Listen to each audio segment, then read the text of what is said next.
শিক্ষা ভবন স্কুল।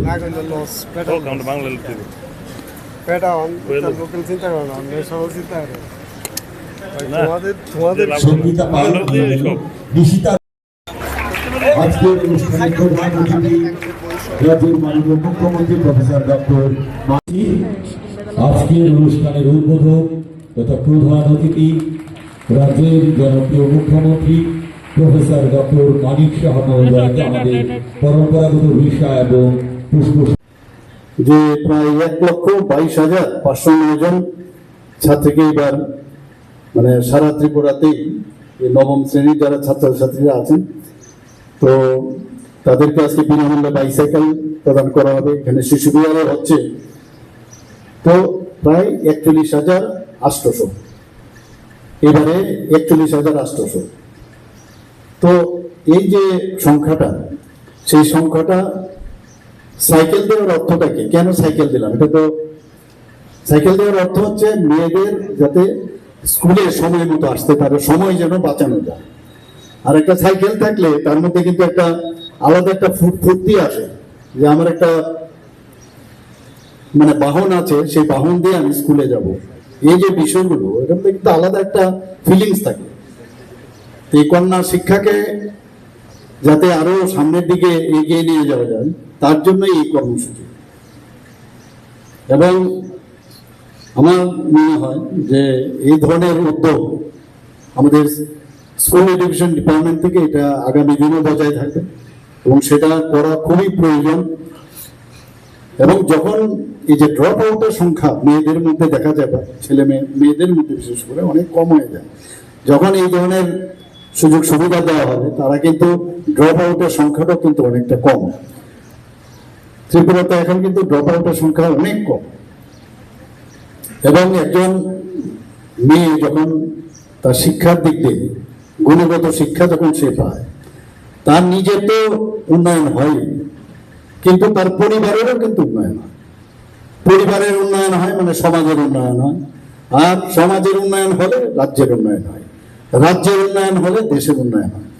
আমি বহু জায়গায় যখন স্কুলে বা কলেজের যে কোনো জায়গায় প্রাইজ ডিস্ট্রিবিউশন আমি যাই, ইভেন মেডিকেল কলেজেও আমি দেখেছি যে প্রথম থেকে 10 জনের মধ্যে যদি আমরা দেই বা যেখানে প্রাইজ আমি দেই, বেশিরভাগ মেয়েদেরই কিন্তু দেখা যায় ফার্স্ট থেকে সেকেন্ড, থার্ড, তারপরে হঠাৎ করে একজন ছেলে আসলো। কিন্তু অর্থাৎ কি, সুযোগ দিলে ওদের মধ্যে যে ইনহেরেন্ট যে ট্যালেন্ট ভগবান দিয়েছে, সেটা প্রকাশ কিন্তু পায়। সেটা কিন্তু বাস্তবিক ক্ষেত্রে আমরা দেখেছি রেজাল্ট অনেক বেশি ভালো হয়।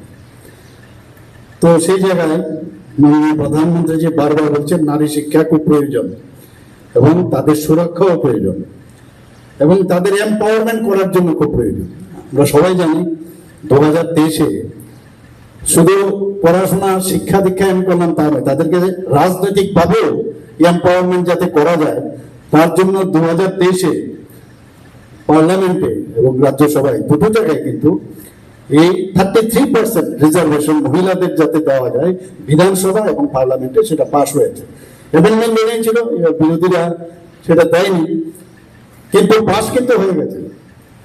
কাজে আপনারা ভাবুন যে কে এতদিন ভাবে, যেটা খালি মুখেই বলতো মহিলাদেরকে তাদের অধিকার দেওয়া প্রয়োজন, আমরা 33% যখন এটা মানে বাস্তবায়ন হবে, তখন সমস্ত ভারতবর্ষের অবস্থাটা কি হবে আপনারা দেখবেন। এবং হবে এটা, মাননীয় প্রধানমন্ত্রী যে এবার এটা পাশ হয়ে অ্যামেন্ডমেন্ট, কিন্তু আমি নিশ্চিত যে উনি সেটা পাশ করাবেন। আমাদের ত্রিপুরাতে দেখুন, অলরেডি আমাদের যে ত্রিস্তরীয় পঞ্চায়েত আছে, 50%-এর উপরে আমরা 50%-এর উপরে মহিলাদের আমরা কিন্তু সেখানে তাদেরকে এই জনপ্রতিনিধি হিসাবে তারা সেখানে দাঁড়িয়েছে এবং পাশও করেছে। ইভেন আমাদের যে আগরতলা মিউনিসিপ্যাল কর্পোরেশন বা আদার যে মিউনিসিপ্যালিটি আছে বা নগর পঞ্চায়েত, সেখানেও দেখা যায় মহিলারা প্রায় পুরুষদের থেকে অনেক বেশি তাদের সংখ্যা, 50%-এর কাছে। আমাদের এখানে আরো বেশি হয়ে গেছে এই এমসির মধ্যে। কাজে আমাদের যে ইচ্ছা যে মহিলারা যেন সশক্তিকরণের দিকে যায়। ইভেন আমি নতুন নতুন ক্লাবেও, অনেক ক্লাব আছে ত্রিপুরাতে, সেসব ক্লাবে এখন গিয়ে দেখি, এই যে এখন বর্তমানে ত্রিপুরার যে রাজনৈতিক পরিবেশে বলো বা আইন শৃঙ্খলার বিষয় হোক, মহিলারা ক্লাব পর্যন্ত বিভিন্ন সামাজিক সংস্থার মধ্যে কিন্তু তারা যুক্ত হচ্ছে। এতে করে বোঝা যায় আমরা ঠিক পথে আছি কিনা, ঠিকভাবে যাচ্ছি কিনা। যে কারণে মাননীয় প্রধানমন্ত্রী কি বলছেন, বেটি বাঁচাও বেটি পড়াও বলেছেন কিনা। তো এর অর্থ, এর যে এই কথাটার কিন্তু একটা তাৎপর্যপূর্ণ বিষয়। আজকে এমনও দেখতাম, আমরা সবাই জানি, যখন গর্ভবতী হয় মহিলারা, তখন দেখা যায় যে কি হচ্ছে, সবাই অবাক হয়ে তাকিয়ে থাকে। যদি মহিলা হয় মন খারাপ হয়ে থাকে।